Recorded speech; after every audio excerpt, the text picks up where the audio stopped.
Good morning mga kaibigan. Nagluto tayo ng binagoongan na baboy. Nagsampot sa muna tayo ng bagoong. Ayan. Inisan natin sa sibuyas, bawang, saka kamatis. Ayan. Antayin natin tong maluto. Pag mabango na, maluto na tong ating bagoong. Ayan na. Huwag kang maingay. Ayan. Ibuhos na natin yung ating baboy. Ayan na. Haluin natin yung ating pork, binagoongan.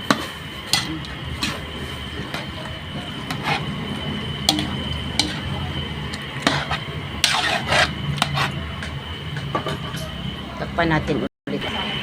Lagyan na natin ng 4 na pork cubes.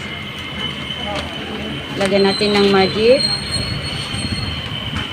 Lagyan natin ng konting wash, sugar. Takpan natin ulit, palambutin pa natin yung ating pork. So ito, ibuhos na natin yung ating talong.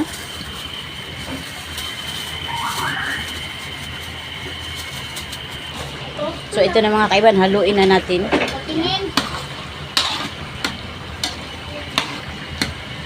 So paluto na to, ilagay na natin yung ating pang-toppings. Ayan, ang ating pang-beauty ng ating pork binagoongan sa mga kaibigan. Magandang araw sa ating lahat. Maulan dito sa amin.